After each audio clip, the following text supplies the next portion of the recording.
Di balik layar smartphone, Wi-Fi, dan teknologi yang kita gunakan setiap hari, ada satu nama besar yang jarang terdengar, tapi sangat berpengaruh, Broadcom. Perusahaan ini adalah otak di balik konektivitas dunia modern. Broadcom lahir pada tahun 1991 di Irvine, California.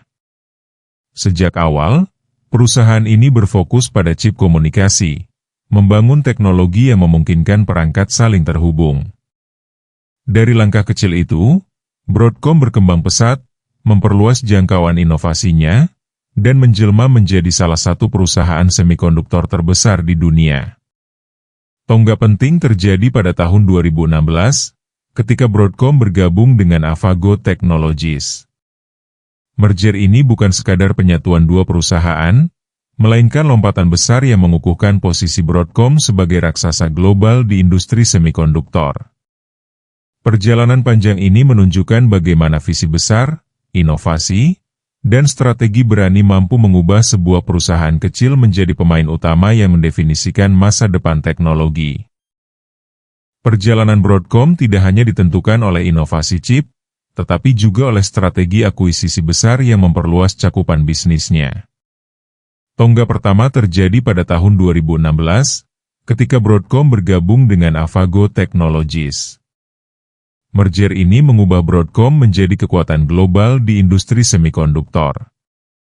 2 tahun kemudian, pada 2018, Broadcom mengambil langkah berani dengan mengakuisisi CE Technologies, sebuah perusahaan perangkat lunak enterprise. Langkah ini menandai awal diversifikasi Broadcom ke dunia software. Setahun setelahnya, pada 2019, Broadcom memperkuat portofolio keamanan dengan membeli divisi enterprise dari Symantec, menjadikannya pemain penting dalam solusi keamanan cyber. Dan puncaknya terjadi pada tahun 2023, ketika Broadcom resmi mengakuisisi Enam-Ware.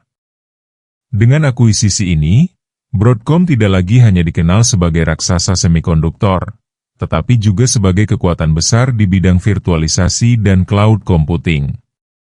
Rangkaian akuisisi ini menunjukkan strategi Broadcom dari chip komunikasi, menuju software enterprise, keamanan, hingga cloud, membangun fondasi untuk menjadi perusahaan teknologi yang lengkap dan berpengaruh.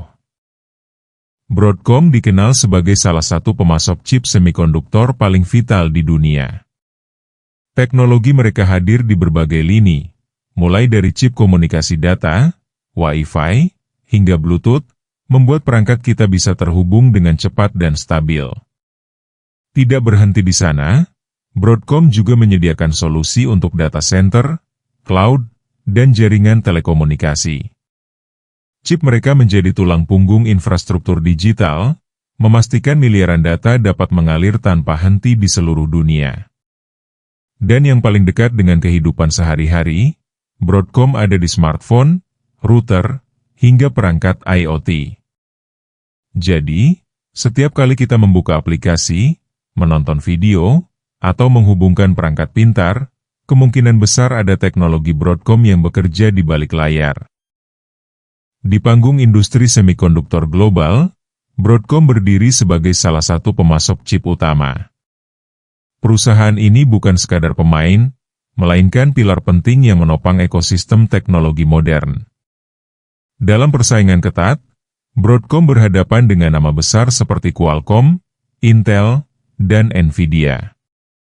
Namun, keunggulannya terletak pada fokus mendalam di bidang konektivitas dan infrastruktur digital, menjadikannya mitra vital bagi berbagai perusahaan teknologi dunia.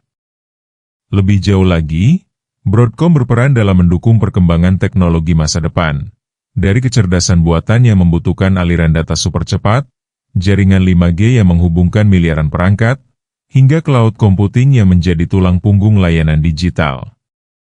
Posisi ini menegaskan bahwa Broadcom bukan hanya bagian dari industri semikonduktor, tetapi juga penggerak utama transformasi digital global. Sekarang kita akan melihat sebagian kecil rasio keuangan Broadcom tahun fiskal 2025 dan 2024. Gross profit margin mengukur seberapa besar laba kotor yang tersisa dari setiap penjualan setelah dikurangi biaya produksi. Pada tahun fiskal 2024, margin ini sebesar 75,20%. Artinya, dari setiap $100 penjualan, perusahaan menyisakan sekitar $75 sebagai laba kotor. Di tahun fiskal 2025, margin meningkat menjadi 77,33%. Dengan kata lain, dari setiap $100 penjualan, perusahaan berhasil menyisakan sekitar $77 sebagai laba kotor. Hasil ini menunjukkan bahwa perusahaan semakin efisien dalam mengendalikan biaya produksi dan memiliki daya tawar harga yang lebih kuat. Peningkatan margin mencerminkan profitabilitas yang lebih tinggi dan kemampuan perusahaan untuk mempertahankan keuntungan meskipun menghadapi potensi tekanan biaya. Return on Invested Capital, atau ROIC, mengukur tingkat pengembalian atas modal yang diinvestasikan perusahaan, baik dari ekuitas maupun utang. Pada tahun fiskal 2024, ROIC tercatat sebesar 11,12%. Artinya, setiap $100 modal yang ditanamkan hanya menghasilkan sekitar $11 keuntungan. Di tahun fiskal 2025, ROIC meningkat tajam menjadi 20,38%. Dengan kata lain, dari setiap $100 modal yang diinvestasikan, perusahaan mampu menghasilkan sekitar $20 keuntungan. Hasil ini menunjukkan bahwa modal yang digunakan perusahaan semakin produktif. Peningkatan ROIC mencerminkan efektivitas strategi alokasi modal dan efisiensi operasional, sehingga perusahaan mampu menciptakan nilai yang lebih besar bagi pemegang saham. Free cash flow margin mengukur seberapa besar penjualan yang benar-benar berubah menjadi arus kas bebas setelah semua biaya operasional dan belanja modal diperhitungkan. Pada tahun fiskal 2024, margin ini sebesar 37,64%. Artinya, dari setiap $100 penjualan, perusahaan menghasilkan sekitar $38 kas bebas. Di tahun fiskal 2025, margin meningkat menjadi 42,13%. Dengan kata lain, dari setiap $100 penjualan, perusahaan mampu menghasilkan sekitar $42 kas bebas. Hasil ini menunjukkan bahwa kualitas laba perusahaan semakin baik. Tidak hanya mencatat keuntungan secara akuntansi, tetapi juga benar-benar menghasilkan kas nyata yang bisa digunakan untuk ekspansi, membayar utang, atau dibagikan kepada pemegang saham. Interest coverage mengukur kemampuan laba operasi perusahaan untuk menutup beban bunga utang. Pada tahun fiskal 2024, rasio ini berada di level 4 kali. Artinya, laba operasi hanya cukup untuk menutup beban bunga sebanyak 4 kali. Di tahun fiskal 2025, rasio meningkat menjadi 8 kali. Dengan kata lain, laba operasi perusahaan cukup besar untuk menutup beban bunga hingga 8 kali lipat. Hasil ini menunjukkan bahwa posisi keuangan perusahaan semakin kuat. Peningkatan interest coverage mencerminkan berkurangnya risiko gagal bayar utang dan memberikan ruang yang lebih aman bagi perusahaan untuk mengelola kewajiban finansialnya. Broadcom diposisikan sebagai salah satu pemasok utama chip khusus untuk aplikasi kecerdasan buatan.